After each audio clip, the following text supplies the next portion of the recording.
In the name of Allah, may peace and blessings be upon his Prophet, and upon his family and followers. To proceed, Hadith number 19, on the authority of the father of Abbas Abdullah bin Abbas, may Allah be pleased with them both, who said, one day I was behind the Prophet, peace and blessings be upon him, and he said, O young man, indeed I will teach you some words. Preserve Allah, and Allah will preserve you. Preserve Allah, and you will find him beside you.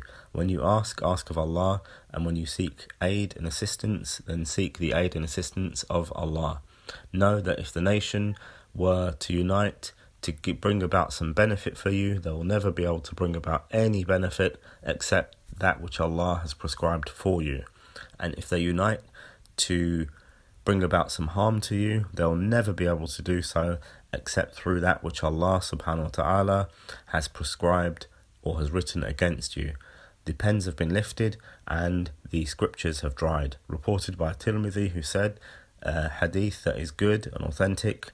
And in another narration, the Prophet, peace and blessings be upon him, said, preserve Allah and you will find him in front of you. Do the good actions, or know Allah in times of ease, and he will know you in times of difficulty, and know that which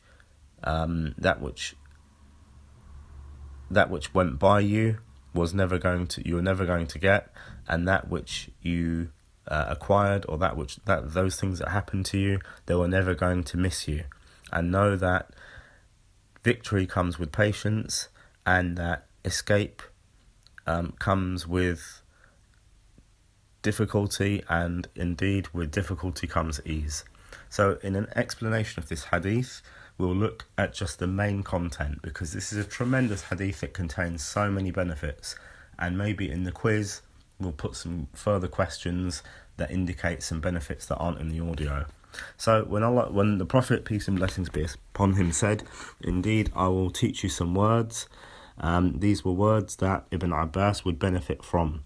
Preserve Allah, and Allah will preserve you. So this means preserve the rights of Allah and those sanctions and that he has given, and we do this by doing that which he ordered and staying away from that which he has prohibited us from. And as a result of this, if you preserve the rights of Allah, then Allah subhanahu wa ta'ala will preserve you in your religion, in your body, etc. The second point, preserve Allah and you will find him beside you or in front of you. So this is preserve Allah, as we said before, and the meaning of you will find him beside you, i.e. he will show you to that which is good, and he will guide you to it, and he will make it easy for you. The third word, or the third point of benefit, when you ask, then ask of Allah. So if you ask of anything, then we don't ask anyone from the creation except for Allah.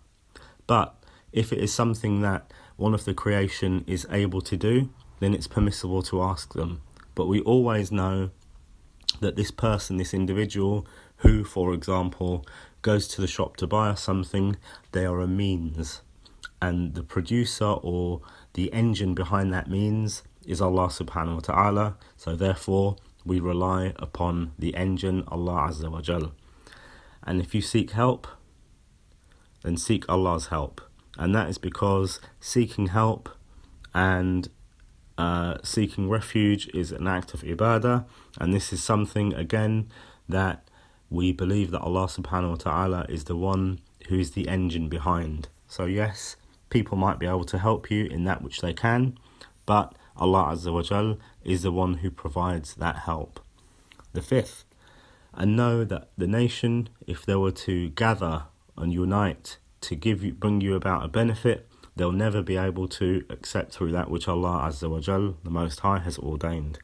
And that is because the nation, all of the nations, were they to unite to bring about something, they could never do anything except that which is in the qadr, or the pre-decree of Allah subhanahu wa ta'ala. And this shows the extensive nature of his pre-decree and his abilities.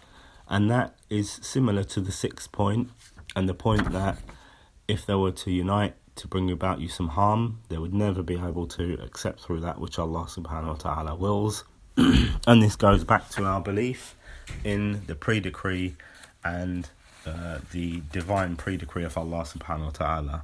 The seventh point, the pens have been raised and the scriptures have dried, i.e. that which Allah subhanahu wa ta'ala has written, it's been pre-decreed, the pens have been lifted, and the scriptures have been dried.